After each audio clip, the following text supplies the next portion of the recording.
الحمدللہ آج آپ نے اللہ کے فضل و کرم سے قرآن پاک کے 9ویں پارے کی سماعت فرمائی۔ سورۃ الاعراف کے 119 آیات اور سورۃ الانفال کی 40 آیات، اس طرح کل 159 آیتیں آپ نے الحمدللہ کی سماعت فرمائی۔ سورۃ الاعراف میں 24 رکوع، 206 آیات، 3341 الفاظ اور 14435 حروف موجود تھے۔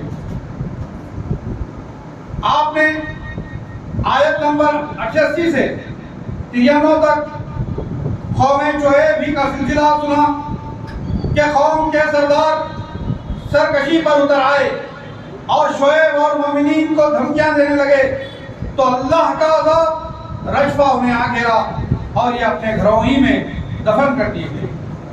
پھر ایک گاؤں والوں کا تذکرہ کیا گیا جن کے ایمان کی برکت سمجھائی گئی کہ اگر یہ قریے والے ایمان لے آئیں تو ہم ان پر آسمان کی برکتیں کھول دیں گے، لیکن انہوں نے حق کو جھٹلایا تو ہمارا عذاب عاد ہو جا۔ پھر حضرت موسیٰ علیہ السلام اور سرکش فرعون کے واقعات کی تفصیل بیان کی گئی۔ آپ جانتے ہیں کہ معجزہ عصا اور ید بیضاء کا واقعہ، جادوگروں کے مقابلے کا، یہ تمام چیزیں آپ لوگ اچھی طریقے سے جانتے ہیں۔ اللہ نے قوم فرعون کو غرق کر دیا۔ پھر بنی اسرائیل کے مختلف حالات کا تذکرہ کیا گیا کہ جب بنی اسرائیل ایک علاقے میں پہنچے جہاں لوگ بت پرستی کرتے تھے تو انہوں نے موسیٰ علیہ السلام سے مطالبہ کیا کہ اسی طرح کا ایک معبود انہیں بھی چاہیے۔ موسیٰ علیہ السلام نے ان کی سرزش کی اور کہا کہ باطل کام ہے۔ پھر جو لوگ اس نبی پر ایمان لاتے ہیں وہ اپنے نبی کی عزت و توقیر اور مدد کرتے ہیں اور ان کے ساتھ جو نور قرآن کی شکل میں دیا گیا ہے اس کی پیروی کرتے ہیں، اور اللہ فرماتا ہے یہی لوگ فلاح پانے والے ہیں۔ یہ نبی اکرم صلی اللہ علیہ وسلم کی عظمت کا تذکرہ اللہ نے بیان فرمایا۔ پھر کتاب اللہ کو تھامنے کا حکم دیا گیا اور تھامنے والوں کی تعریف کی گئی کہ جو لوگ کتاب حکیم کو تھام لیتے ہیں اور نماز کو قائم کرتے ہیں ہم ایسے مصلحین کا اجر ضائع نہیں کریں گے۔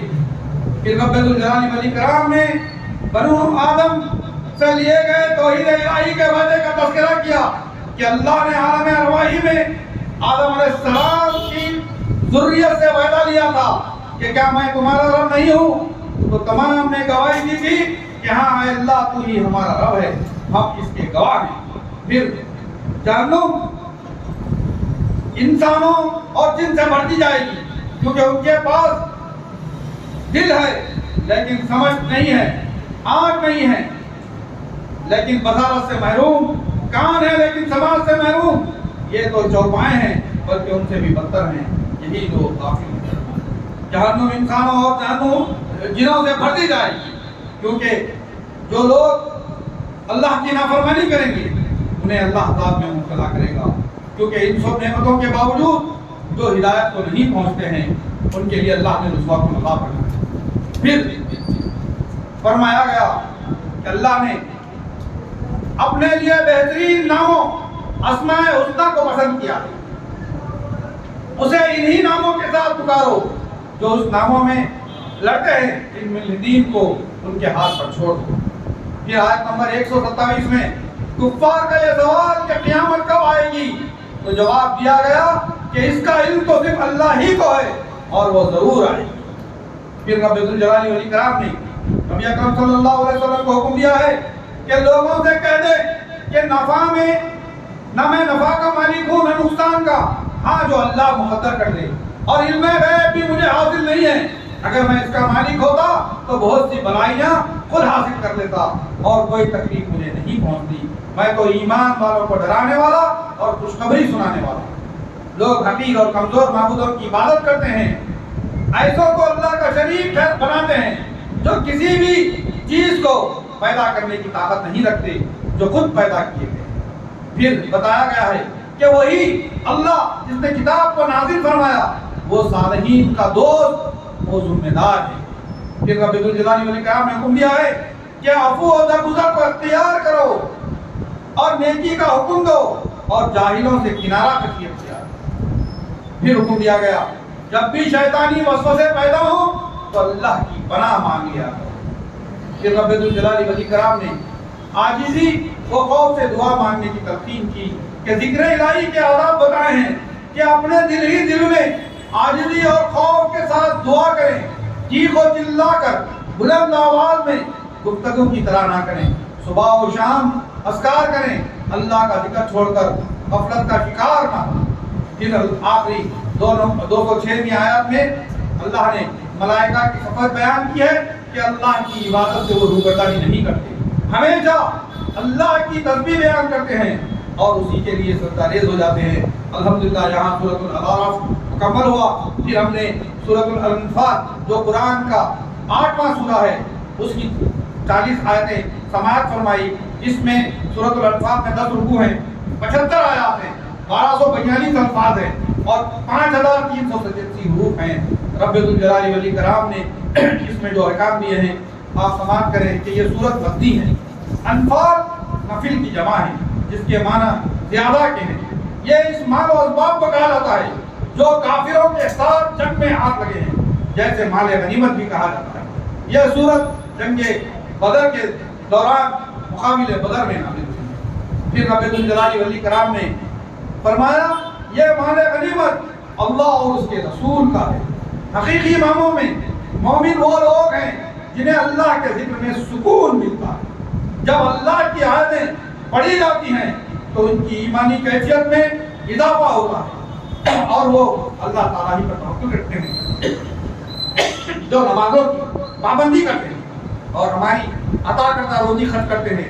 دراصل یہی سچے لوگ ہیں اور حقیقی مومن ہیں۔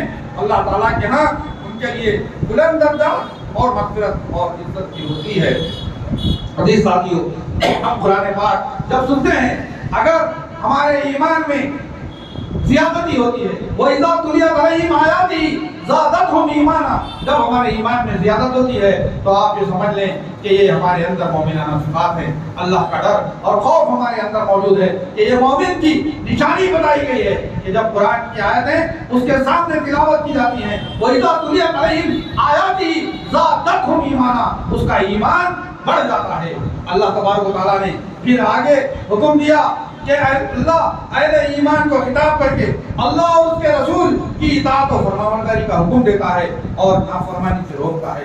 جب بھی اللہ اور اس کا رسول تمہیں زندگی کی جانب بلائیں تو تم ان کی آواز پر لبیک کہو۔ یہ رب الجلال والاکرام نے مومنین کو حکم دیا ہے۔ پھر اسی طریقے سے خیانتوں سے اجتناب کرنے کی تلقین کی گئی ہے کہ اللہ اور اس کے رسول کے ساتھ ایمانی اور مالی خیانتوں سے منع کیا گیا ہے اور واضح کیا گیا ہے کہ مال و اولاد تمہارے لیے آزمائش کا سامان ہے، آزمائش کا ذریعہ ہے، اللہ کے پاس بڑا اجر ہے۔ حدیث شریف میں آتا ہے کہ آپ صلی اللہ علیہ وسلم اکثر خطبوں میں یہ ضرور ارشاد فرمایا کرتے تھے کہ اس کا ایمان نہیں جس کے اندر امانت کی پاسداری نہیں اور اس کا دین نہیں جس کے اندر دین کی پابندی کا احساس نہیں۔ پھر رب الجلال والاکرام نے حکم دیا اہل ایمان کو خطاب کر کے کہ اگر تم اللہ کا تقوی اختیار کرو گے تو اللہ تعالیٰ آپ کو باطل میں تمیز کرنے کی صلاحیت دے گا اور تمہارے گناہوں کو معاف فرما دے گا، تمہاری بخشش کر دے گا۔ اللہ بڑے ہی فضل والا ہے۔ پھر اس کے بعد آیت نمبر 30 میں رسول اکرم صلی اللہ علیہ وسلم کے خلاف قتل کی اس سازش کا تذکرہ کیا جا رہا ہے جو مشرکین مکہ نے دارالندوہ میں رکھی گئی تھی اور تمام قبائل مل کر آپ کا محاصرہ کر چکے تھے تاکہ آپ صلی اللہ علیہ وسلم کو قتل کر دیا جائے، اور اللہ تعالیٰ نے ان کے مکر کو ناکام بنا دیا۔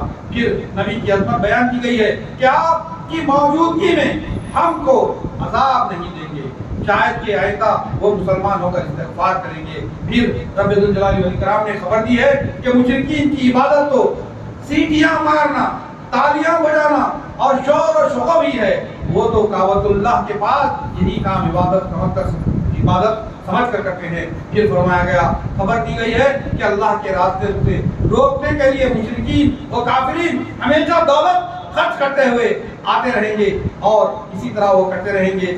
یہاں پر الحمدللہ یہ نواں پارہ مکمل ہوا. کل انشاءاللہ 10ویں پارے کی تلاوت اور اس کے ترجمہ و تفہیم کو آپ کے سامنے پیش کیا جائے گا.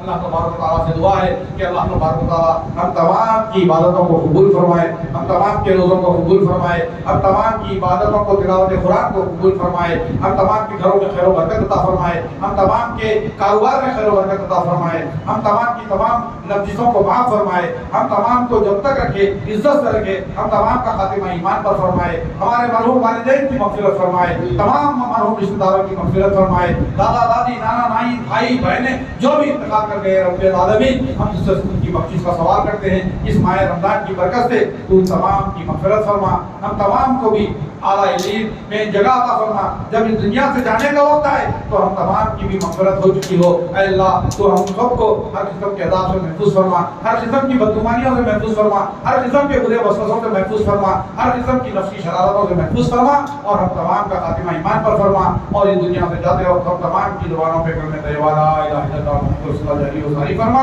سبحان ربک رب العزت عما یصفون وسلام علی المرسلین والحمد للہ رب العالمین.